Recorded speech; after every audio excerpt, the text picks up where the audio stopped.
इस वीडियो के अंदर गाइस हम लोग बात करने वाले हैं ITR 5 फाइलिंग के बारे में फॉर द असेसमेंट ईयर 23 और 24। ITR फाइलिंग जो है बेसिकली 5 जो है नॉर्मली पार्टनरशिप फर्म और LLP के लिए यहाँ पे ली जाती है। तो मैं आपको स्टेप बाय स्टेप यहाँ पे पूरा का पूरा लाइव प्रोसेस दिखाने वाला हूँ कैसे आपको फाइल करनी है।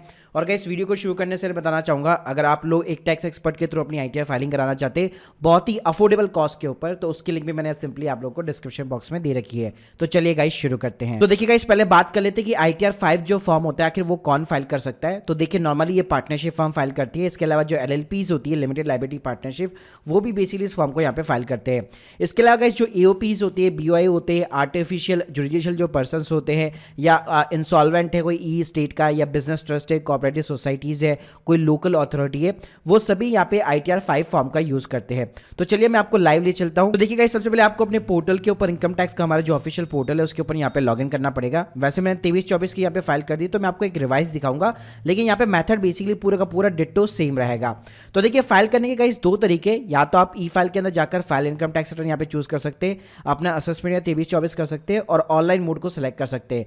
लेकिन प्रॉब्लम क्या है, ऑनलाइन मोड के अंदर ज्यादातर टाइम पे जो हमें ITR 5 फॉर्म जो है नहीं देखने को मिलता है, मतलब जल्दी एक्टिवेट नहीं होता है। तो जैसे यहाँ पे मैं स्टार्ट न्यू फाइलिंग के ऊपर क्लिक करूंगा तो यहाँ पे आप देख सकते हैं अपने आप में स्टेटस चूज कर लिया पार्टनरशिप फर्म।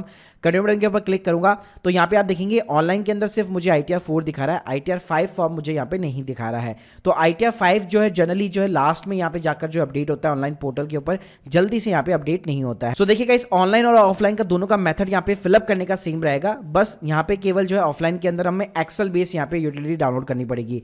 तो इसके लिए गाइस आपको साइट के ऊपर ही डाउनलोड का यहाँ पे सेक्शन मिल जाता है। यहाँ पे आपको सिंपली अपना असेसमेंट सेलेक्ट करना है और नीचे जब आप जाएंगे तो ITR 5 मिल जाएगा। यहाँ पे आपको मिलेगा यूटिलिटी एक्सेल बेस, इस फाइल को सिंपली यहाँ पे डाउनलोड कर लीजिएगा। डाउनलोड करने के बाद में गाइस जैसे आप ओपन करेंगे तो इस तरह की यहाँ पे फाइल खुल जाएगी, जिसके अंदर ITR 5 के अंदर जितने भी शेड्यूल्स है वो एक एक्सेल फॉर्मेट के अंदर दिए होंगे। अब हमें हर यहाँ पे शेड्यूल को बेसिकली सिंपली तरीके से कंफर्म करना है। अब गाइस एक एक चीज आपको यहाँ पे मैनुअल डालने की जरूरत नहीं है। ये जो एक्सेल की शीट्स है वो बेसिकली यहाँ पे आपको प्रीफिल का ऑप्शन देती है। अब प्रीफिल के लिए हमें JSON फाइल चाहिए होगी, तो गाइस वो हमें सिंपली यहाँ पे मिल जाती है पोर्टल से। जी हाँ, तो गाइस यहाँ पे आपको क्या करना है, ई फाइल वाले सेक्शन के अंदर जाना है, इनकम टैक्स रिटर्न। यहाँ पे आप देख सकते हैं डाउनलोड प्रीफिल डेटा यहाँ पे आपको सिंपली तरीके से मिल जाता है। तो यहाँ पे आप अपना असेसमेंट ईयर सेलेक्ट कीजिए और इस JSON फाइल को डाउनलोड कर लीजिए। डाउनलोड करने के बाद में गाइस आपको कुछ नहीं करना है, यहाँ पे इंपोर्ट प्रीफिल का बटन दिया हुआ है, उसके अंदर सिंपली फाइल को अपलोड कराइए। तो आपका जो बेसिकली प्रीमिनरी जो डेटा होता है, जैसे फर्म का नाम हो गया, कब रजिस्टर्ड हुई थी, उसका एड्रेस क्या है, फोन नंबर वगैरह क्या है, तो ये भी जो बेसिक सी डिटेल्स होती है वो आपको फिलअप करने की जरूरत नहीं है। ये चीजें अपने आप को प्रीफिल्ड आपको जो है मिल जाती है। अब गाइस इसमें शुरुआत करते हैं हम लोग स्टेप बाय स्टेप। तो हमें पार्ट ए यहाँ पे जो है जर्नल वाला जो है वो हमें फिलअप करना पड़ेगा। तो सबसे पहले फाइल अंडर सेक्शन 139 सबसेक्शन 1 हो गया, यानी कि बिफोर ड्यू डेट के पहले। फिर गाइस पूछेगा कि आप बिजनेस ट्रस्ट है, आप 115 UB आपके ऊपर एप्लीकेबल होता है नहीं होता।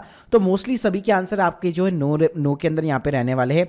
साथ में आपका जो रेजिडेंशियल स्टेटस है वो आपको डालना है, मतलब ऑब्वियसली बात है इंडियन फर्म है तो यहाँ पे रेसिडेंट आ जाएगा। उसके बाद में गाइस नीचे आप जाएंगे तो वापस से अगेंस्ट आपसे कुछ क्वेश्चन पूछेगा कि इंटरनेशनल फाइनेंशियल सर्विसेज है, सेंटर आपके ऊपर एप्लीकेबल वगैरह होता है कि नहीं होता। तो सभी के अंदर आपको मोस्टली जो है यहाँ पे नो वगैरह जो है यहाँ पे ऑप्शन वगैरह अपना चूज आउट करना है। तो गाइस यहाँ पे आपने नो चूज कर लिया। उसके बाद में यहाँ पे FPI के अंदर आपको नो चूज करना है। उसके बाद में गाइस यहाँ पे पूछेगा कि आप partners, where you are the partners in the firm, if yes following the information. ठीक है, हो सकता है कई बार ये होता है कि पार्टनरशिप फर्म भी खुद पार्टनर होती है किसी दूसरी फर्म के अंदर। अगर ऐसा है तो यहाँ पे आपको यस करके जो है सिंपली यहाँ पे नेम ऑफ द फर्म और पैन नंबर वगैरह जो है सिंपली तरीके से ये चीजें डालनी पड़ती है। इसके बाद गाइस अगेन आपको यहाँ पे नीचे डालना है, और अगेन यहाँ पे गाइस अगर यहाँ पे अनलिस्टेड कोई इक्विटी शेयर वगैरह का आप होल्ड करते हैं तो उसके क्वेश्चन पूछा जाएगा, तो सिंपली इसका भी जवाब नो है। उसके बाद में गाइस हमें यहाँ पे जो है बुक्स ऑफ अकाउंट्स की इन्फॉर्मेशन पूछी जाती है, क्या 44AA आपके ऊपर एप्लीकेबल होता है। तो अगर आपको यस, अगर एप्लीकेबल होता है तो आपको यस में जवाब देना है। अगर आप प्रेजेंटेटिव बेसिस पे भी इनकम दिखाना चाहते हो ITR 5 के अंदर, तब भी यहाँ पे आपको ऑप्शन मिलता है, तो उस केस में भी आपको यस और नो के अंदर जवाब देना है। प्लस आपका टर्नओवर कितना एक्सीड करता है, 1 करोड़ के एक्सीड करता है, 10 करोड़ के एक्सीड करता है, तो वो सिंपली यहाँ पे आपको ऑप्शन सेलेक्ट करना है। और उसके बाद में गाइस यहाँ पे 44AB अगर आपके ऊपर ऑडिट यहाँ पे एप्लीकेबल होती है चार्टर्ड अकाउंटेंट के थ्रू, तब भी गाइस यहाँ पे आपको यस और नो के अंदर सिंपली तरीके से जवाब देना है। मेरे ऊपर ऑडिट यहाँ पे एप्लीकेबल नहीं है तो मैंने सिंपली यहाँ पे इसको नो रखा हुआ है।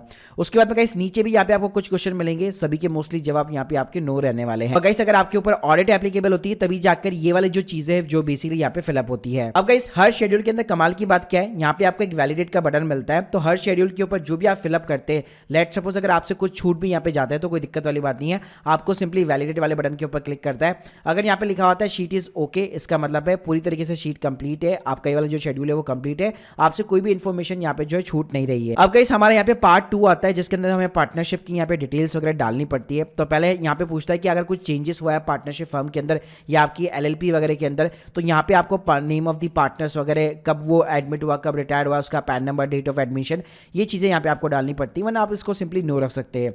उसके बाद में गाइस अगर आप नीचे जाएंगे तो यहाँ पे आपको जितने भी पार्टनर्स होंगे आपकी फर्म के अंदर उनकी डिटेल्स डालनी है, जैसे उनका नाम हो गया, एड्रेस हो गया, सिटी हो गया, स्टेट हो गया, कंट्री हो गया, उनका खुद का पर्सनल जो पैन नंबर है वो हो गया, प्लस वो एज ए स्टेटस क्या है, इंडिविजुअल का स्टेटस है, कैसे स्टेटस है। तो जो भी यहाँ पे पार्टनर्स है आपकी पार्टनरशिप फर्म के अंदर या एलएलपी के अंदर, उन सभी पार्टनर्स की यहाँ पे इस कॉलम के अंदर सिंपली तरीके से डिटेल्स आती है। प्लस गाइस यहाँ पे आपको 2 कॉलम एक्स्ट्रा और मिलेंगे। तो अगर लेट्स सपोज कोई भी पार्टनर यहाँ पे नॉमिनेशन वगैरह पेबल वगैरह रखता है, यानी कि अगर वो सैलरी वगैरह विड्रॉल वगैरह करता है, तो वो चीज भी आप यहाँ पे सिंपली इंसर्ट कर सकते हैं। उसके बाद में गाइस नीचे आपको आना है, तो नीचे गाइस आपको अपना बिजनेस का यहाँ पे जो है नेचर ऑफ द बिजनेस दिखाना पड़ेगा। तो यहाँ पे आप देख सकते हैं अगर आप बुक्स ऑफ अकाउंट्स वगैरह मेंटेन करते हैं तो यहाँ पे आपको अपना जो है कोड वगैरह डालना है। यहाँ पे आपको कई सारे कोड मिल जाएंगे, आपको ट्रेडिंग का मिल जाएगा, इसके अलावा रिटेल बिजनेस का मिल जाएगा, होलसेल का मिल जाएगा, सर्विस बिजनेस का मिल जाएंगे। तो यहाँ पे आपको कई सारे कोड्स वगैरह मिल जाएंगे जो नॉर्मली आपको ITR 4 वगैरह के अंदर भी दिखता है। तो ये आपको कोड चूज करना है और डिस्क्रिप्शन में सिंपली जो है अपना बिजनेस का क्या नेचर है वो डालना है,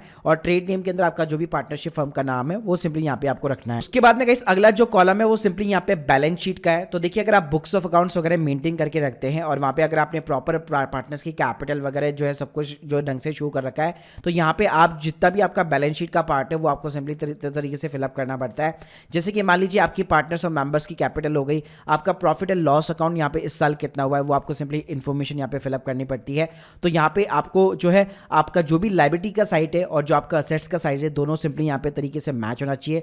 सेम थोड़ा सा अगर आप नीचे जाएंगे तो यहाँ पे आपको एप्लीकेशन ऑफ द फंड्स यानी कि असेट साइज मिल जाता है, फिक्स असेट्स हो गई, आपके इन्वेस्टमेंट्स वगैरह हो गए, बैंक बैलेंस वगैरह हो गए, तो दोनों साइड सिंपली तरीके से आपको मैच करना होता है। इसके अलावा अगर आप नीचे जाएंगे तो अगर लेट्स सपोज अगर आप बुक्स ऑफ अकाउंट्स वगैरह मेंटेन नहीं करते तो ऊपर वाली चीजें आप ब्लैंक छोड़ सकते हैं और आप यहाँ पे जो है अपना सिंपली सनी डेटर्स हो गए, क्रेडिटर्स हो गए, स्टॉक एंड ट्रेड हो गया, या और आपका जो कैश बैलेंस है वो सिंपली तरीके से ये 4 फील्ड के अंदर आप दिखा सकते हैं। इसके अलावा अगला कॉलम जो है मैन्युफैक्चरिंग अकाउंट का है। अगर आप कैसे ऐसे बिजनेस के अंदर जहाँ पे आपको मैन्युफैक्चरिंग अकाउंट मेंटेन वगैरह रखना पड़ता है तो वो सिंपली यहाँ पे आप जो है डिटेल्स वगैरह फिलअप कर सकते हैं कि आपका ओपनिंग इन्वेंट्री कितना है, आपका क्लोजिंग इन्वेंट्री वगैरह कितना है, क्लोजिंग स्टॉक्स वगैरह कितना है, वरना इसको आप ब्लैंक वगैरह भी छोड़ सकते हैं। उसके बाद में गाइस नेक्स्ट आता है हमारा सिंपली तरीके से ट्रेडिंग अकाउंट। जी हाँ, तो देखिए यहाँ पे ट्रेडिंग अकाउंट के अंदर आप ऑब्वियसली बात है अगर बुक्स ऑफ अकाउंट मेंटेन करते हैं तो आप ट्रेडिंग अकाउंट और अपना P&L अकाउंट भी यहाँ पे मेंटेन रखते होंगे। तो इसके अंदर जितनी भी आपकी सेल हुई है, जितनी भी आपकी इनकम हुई है, तो यहाँ पे आपको first column revenue from the operation यहाँ पे मिल जाता है। तो सिंपली तरीके से आप यहाँ पे अपना नेचर ऑफ दी जो है रेवेन्यू जो भी है आपका वो सिंपली यहाँ पे आप इंसर्ट कर सकते हैं और अपना यहाँ पे अमाउंट डाल सकते हैं। इसके अलावा गाइस लेट्स सपोज अगर आपकी कोई भी यहाँ पे रेवेन्यू नहीं हुई है तो यहाँ पे आपको डायरेक्ट एक्सपेंसेस का भी कॉलम मिल जाता है। तो यहाँ पे सिंपली आप अपने खर्चे भी दिखा सकते हैं, जैसे कि मैंने यहाँ पे खर्चे वगैरह दिखाए हुए हैं क्योंकि ये बिजनेस अभी रिसेंटली स्टार्ट हुआ है और ऑलमोस्ट यहाँ पे लॉस के अंदर है, कोई भी इसको रेवेन्यू यहाँ पे जनरेट नहीं हुई है, खाली खर्चे ही हुई है। तो यहाँ पे जो भी खर्चे हुए वो आप सिंपली तरीके से यहाँ पे उसका नेचर ऑफ जो भी एक्सपेंसेस है वो यहाँ पे डाल सकते हैं और उसका आप यहाँ पे अमाउंट वगैरह ले सकते हैं। उसके बाद में गाइस जो अगला कॉलम है वो आपको प्रॉफिट एंड लॉस अकाउंट का सिंपली तरीके से यहाँ पे मिल जाता है। तो गाइस यहाँ पे भी आपको कई सारे खर्चे मिल जाते हैं, जैसे रेंट का हो गया, कमीशन का हो गया, डिविडेंड की कोई इनकम वगैरह हो गई। तो अगर लेट सपोज कोई भी अदर इनकम साइड है, ठीक है, तो वो आप यहाँ पे इंसर्ट कर सकते हैं। और नीचे अगर आप जाएंगे तो यहाँ पे आपको एक्सपेंसेस वाले कॉलम मिल जाएंगे, जैसे कि सैलरी और वेजेस हो गया। ध्यान रखिएगा यहाँ पे जो पार्टनरशिप रेम्यूनरेशन है उसका कॉलम अलग से आपको मिलने वाला है, तो उसके अंदर वो चीज़ें नहीं डालनी है। तो यहाँ पे आपको बोनस हो गया, रिम्बर्समेंट हो गया, कोई भी अगर एम्प्लॉय बेनिफिट्स वगैरह है तो वो चीज़ें आप यहाँ पे सिंपली तरीके से डाल सकते हैं। इसके अलावा इस पार्टनरशिप फर्म के अंदर एक खास बात होती है कि पार्टनर जो होता है वो बेसिकली सैलरी वगैरह विड्रॉल करता है और इसका एक पर्पसली यहाँ पे एक रूल भी होता है इनकम टैक्स के अंदर कि उतना ही एक्सपेंसेस आप यहाँ पे जो है IT एक्ट के अंदर यहाँ पे क्लेम कर सकते हैं। तो यहाँ पे आप 46 के ऊपर कॉलम के ऊपर देख सकते हैं salary and remuneration of the partnership partners of the firm. तो यहाँ पे जितना भी वो अमाउंट एडमिसिबल है वो सिंपली यहाँ पे आपको डालना पड़ता है। अब वो कैलकुलेट कैसे होगा, सो देखिए गाइस उसका एक सिंपली यहाँ पे जर्नल सा रूल होता है कि यहाँ पे आपका फर्स्ट 3 लाख का जो बुक प्रॉफिट होता है उसमें 1.5 लाख या फिर 90% ऑफ द बुक प्रॉफिट जो भी सिंपली यहाँ पे दोनों में से हायर हो और बाकी का जितना भी बचा हुआ बैलेंस है उसका 60% होता है। और इसके ऑनलाइन भी आपको कई सारे कैलकुलेटर मिल जाएगा, जैसे स्क्रीन के सामने आप देख सकते हैं। जैसे कि मान लीजिए आपका 10 लाख का प्रॉफिट है, 5 लाख की आपने सैलरी बांट दी पार्टनर्स को, उसके बाद में आपको यहाँ पे जो एक्सपेंसेस का यहाँ पे जो अलाउ मिलेगा वो 9,90,000 सिंपली यहाँ पे मिलने वाला है। तो गाइस जो भी यहाँ पे एडमिसिबल खर्चा है वो सिंपली यहाँ पे आप डाल सकते हैं। उसके बाद में गाइस अगर आप नीचे जाएंगे तो यहाँ पे आपके जो भी नेट प्रॉफिट होगा वो आपको दिखाने लग जाएगा, या आपका जो भी नेट लॉस होगा वो आपको दिखाने लग जाएगा। लॉस होगा तो ऑब्वियसली बात है माइनस के अंदर सिंपली तरीके से यहाँ पे आपको साइन दिखाने वाला है। और गाइस अच्छी बात पता है क्या है, अगर आपकी पार्टनरशिप फर्म है तो ITR 5 के अंदर ही ही आपको 44 ईडी का भी कॉलम मिल जाता है। जी हाँ, तो अगर आप प्रेजेंटेटिव बेसिस पे अपनी इनकम वगैरह शो करना चाहते हैं तो यहाँ पे आपको अपना नेम ऑफ द बिजनेस और वही बिजनेस का कोड और डिस्क्रिप्शन डालना है। और नीचे आप देख सकते हैं 6% और 8% का जो रूल होता है जो नॉर्मली ITR 4 के अंदर आपको दिखता है वो भी यहाँ पे आपको सिंपली तरीके से दिखाई देता है। इसके अलावा गाइस हमारा जो प्रोफेशनल वाला जो कॉलम होता है 44 EDA करके, जहाँ पे मिनिमम आपको 50% अपना जो है ग्रॉस प्रॉफिट दिखाना पड़ता है, तो वो कॉलम भी सिंपली तरीके से यहाँ पे आपको दिखाई देता है। इसके अलावा गाइस अगर आप नीचे जाएंगे तो यहाँ पे आपको एक और कॉलम मिलेगा। अगर आप बुक्स ऑफ अकाउंट्स वगैरह मेंटेन नहीं करते और बहुत ही कम प्रॉफिट है या लॉस भी है तो गाइस उस केस में यहाँ पे आपको कॉलम मिल जाता है नो बुक्स ऑफ अकाउंट्स का, जहाँ पे आप अपना ग्रॉस रिसिप्ट वगैरह अपना खर्चा वगैरह सिंपली तरीके से यहाँ पे जो अपना नेट प्रॉफिट वगैरह दिखा सकते हैं। इसके अलावा गाइस अगर आप ट्रेडिंग वगैरह करते हैं जैसे इंट्राडे वगैरह हो गया तो यहाँ पे आपको सिलेक्टिव एक्टिविटी का भी कॉलम मिल जाता है जो आपको नॉर्मली ITR 3 के अंदर भी देखने को मिल जाता है। तो यहाँ पे भी आप अपना जितना भी टर्नओवर हुआ है इंट्राडे वगैरह से और जितना भी आपका ग्रॉस प्रॉफिट है या फिर जो भी लॉस वगैरह है वो आप सिंपली यहाँ पे दिखा सकते हैं। इसके अलावा गाइस अगला जो है पार्ट ए आपको OI मिलता है जहाँ पे कुछ अदर इन्फॉर्मेशन आती है, तो यहाँ पे सिंपली आपको वैलिडेट करना पड़ता है। इसके अंदर कुछ खास इन्फॉर्मेशन नहीं डलती है, बस ये आपसे क्वेश्चंस वगैरह पूछा जाएगा। तो अगर ये चीज़ें आपके ऊपर एप्लीकेबल है तो आप इसको यहाँ पे इंसर्ट कर सकते हैं, वरना इसको आप ब्लैंक छोड़िएगा। उसके बाद में गाइस क्वांटिटी डिटेल्स वगैरह आती है तो ये भी आप ब्लैंक छोड़ सकते हैं, नॉर्मली एप्लीकेबल नहीं होता। उसके बाद में गाइस हाउस प्रॉपर्टी का कॉलम आता है। अगर आपकी कोई भी रेंटल वगैरह इनकम है तो यहाँ पे आप एड्रेस ऑफ द प्रॉपर्टी डाल सकते हैं और अपना जितना भी रेंटल वगैरह इनकम है वो पूरा यहाँ पे आप दिखा सकते हैं। अगर म्युनिसिपल पार्टी को टैक्स वगैरह पे किया है तो उसका भी यहाँ पे आपको रिबेट मिल जाता है। इसके अलावा गाइस अगला जो शेड्यूल है वो हमारा सिंपली यहाँ पे BP का आता है। BP का मतलब है बिजनेस एंड प्रोफेशन। तो जितना भी हम लोगों ने अपना ट्रेडिंग और P&L के अंदर जो भी फिगर्स वगैरह डाले होंगे वो ऑटोमेटिकली यहाँ पे कैरी फॉरवर्ड होकर यहाँ पे आपको दिखाई दे रहे होंगे। तो जितना भी हमारा लॉस हुआ है वो यहाँ पे आपको सिंपली तरीके से दिखाई देगा। प्लस हम लोगों ने अगर इंट्राडे वगैरह डाला हुआ तो वो चीज़ भी यहाँ पे आपको सिंपली तरीके से दिखाई देगी। और इसके अलावा गाइस अगर आपने प्रेजेंटेटिव बेसिस पे यहाँ पे सेलेक्ट किया था तो 44 EDA और ADA दोनों मिल जाएगा, तो इसके अंदर भी आपको अमाउंट्स वगैरह दिखाई देंगे जो ऑटोमेटिकली यहाँ पे कैरी फॉरवर्ड होकर आएंगे। इसके अलावा गाइस इसके अंदर बहुत सारे यहाँ पे आपको शेड्यूल्स मिलते हैं। अगर आपके कोई भी यहाँ पे काम के शेड्यूल्स है तो उसको आप फिलअप कर सकते हैं। नॉर्मली 90% केस में ये शेड्यूल आपके ऊपर एप्लीकेबल नहीं होंगे। उसके बाद में मेन कॉलम आता है हमारा कैपिटल गेन का। जी हाँ, तो अगर आप मान लीजिए इक्विटी शेयर्स वगैरह के अंदर आपने इन्वेस्ट वगैरह कर रखा है, कोई प्रॉपर्टी वगैरह बेची, वहाँ से अगर आपका कैपिटल गेन वगैरह जो है बेसिकली अर्न हुआ, या म्यूचुअल फंड के अंदर आपने पार्टनरशिप फर्म के नाम पे LLP के नाम पे इन्वेस्ट कर रखा था, वहाँ से आपको प्रॉफिट वगैरह हुआ है, तो ये शेड्यूल आपके ऊपर सिंपली एप्लीकेबल है। तो फर्स्ट जो आपका शॉर्ट टर्म कैपिटल गेन मिल जाएगा आपको, यहाँ पे आपको लैंड और प्रॉपर्टी मिल जाएगा। थोड़ा सा अगर आप नीचे जाएंगे तो यहाँ पे आपको इक्विटी शेयर का जो है 111A सिंपली तरीके से यहाँ पे मिल जाता है, जिसके अंदर आप अपना शॉर्ट टर्म कैपिटल गेन दिखा सकते हो। फिर आप नीचे जाएंगे तो यहाँ पे आपको B कॉलम के अंदर लॉन्ग टर्म मिल जाएगा। सेम ऊपर कहानी है, ऊपर प्रॉपर्टी की चीज़ें मिल जाएगी आपको। थोड़ा सा नीचे जाएंगे तो यहाँ पे आपको 112A भी मिल जाएगा, और 112A का जो शेड्यूल है वो आपको अलग से दिया हुआ है, जिसके अंदर पूरा जो आपका लॉन्ग टर्म कैपिटल गेन होता है इक्विटी का वो सिंपली तरीके से आप डाल सकते हैं, जो नॉर्मली आपको ITR 2 और ITR 3 के अंदर भी यहाँ पे देखने को मिल जाता है। आपका इस साल इसके अंदर एक वीडियो का भी सेक्शन इंक्लूड हुआ है, तो अगर पार्टनरशिप फर्म या LLP क्रिप्टो वगैरह करेंसी के अंदर इन्वॉल्व है, आपने बेची वगैरह है, तो ये चीज़ें भी आप यहाँ पे सिंपली तरीके से अपना इंसर्ट वगैरह कर सकते हैं, जिसके ऊपर 30% का टैक्स है। इसके बाद क्या गाइस हमारा मेन कॉलम जो है OS शेड्यूल का है, जिसके अंदर अदर इनकम आती है, जैसे बैंक का इंटरेस्ट हो गया, आपके डिविडेंड की इनकम हो गई, या कोई भी आपकी अदर इनकम है, सेविंग बैंक अकाउंट का इंटरेस्ट है, FD का इंटरेस्ट है, तो वो सिंपली चीज़ें आप यहाँ पे कंसिडर कर सकते हैं। उसके बाद में गाइस अगला शेड्यूल CYL है, BFLA का आता है। तो जितना भी आपकी इनकम से अगर आपके कोई भी लॉसेस वगैरह अगर उसको सेट ऑफ करना है तो वो सिंपली तरीके से यहाँ पे सेट ऑफ आ जाएंगे, और बाकी के जितने भी लॉसेस है वो सिंपली तरीके से यहाँ पे कैरी फॉरवर्ड हो जाएंगे। फिर CFL का शेड्यूल है, अगर पास्ट ईयर के अंदर कोई भी यहाँ पे लॉसेस है तो उसको आप ब्रॉड फॉरवर्ड भी यहाँ पे लेके आ सकते हैं।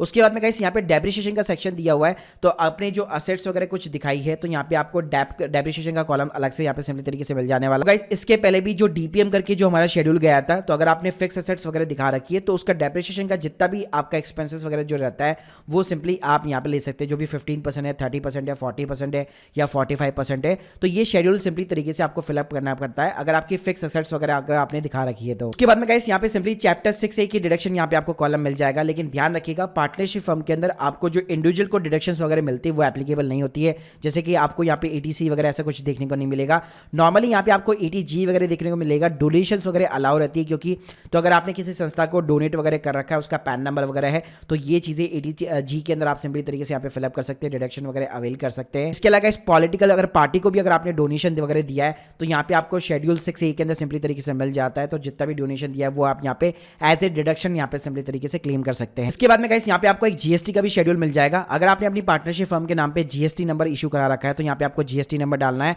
प्लस GST रिटर्न्स के अंदर आपने कितना टर्नओवर दिखा रखा है वो आपको सिंपली तरीके से डालना है। और ध्यान रखिएगा ये टर्नओवर आपने जो भी यहाँ पे बुक्स ऑफ अकाउंट्स के अंदर डाला हुआ है उसके साथ पे नॉर्मली यहाँ पे मैच करना चाहिए। उसके बाद में गाइस यहाँ पे पार्ट B आ जाता है, तो जितनी भी हम लोगों ने इनकम वगैरह डाली होगी या जो भी भी लॉसेस वगैरह डाले होंगे या शॉर्ट टर्म कैपिटल गेन डाला होगा, लॉन्ग टर्म डाला होगा या जो भी खर्चे वगैरह सब कुछ दिखाए होंगे, वो सबकी समरी जो है ना यहाँ पे आपको पार्ट बी TTTTI करके मिल जाता है, जिसके अंदर आपको यहाँ पे दिखाई देती है कि मेरी टोटल इनकम वगैरह क्या है या मेरे जो टोटल लॉसेस वगैरह वो कितने वगैरह कैरी फॉरवर्ड वगैरह होते हैं। तो यहाँ पे आपको सिंपली तरीके से समरी वगैरह दिखाई देती है। इसके साथ में गाइस यहाँ पे आपको एक IT का कॉलम भी मिल जाता है। अगर आपने कोई चालान वगैरह पे कर रखा है सेल्फ असेसमेंट टैक्स वगैरह का, तो उसका आप यहाँ पे BSR कोड हो गया, डेट ऑफ डिपॉजिट, अपना चालान नंबर वगैरह डाल सकते हैं। और यहाँ पे TDS का भी कॉलम दिया हुआ है। अगर आपकी फर्म के नाम पे कोई TDS वगैरह कटा हुआ है तो ऑटोमेटिकली वैसे तो यहाँ पे प्रीफिल आपको डेटा मिल जाएगा, क्योंकि हम लोगों ने स्टार्टिंग के अंदर JSN फाइल को यहाँ पे अपलोड कराया था।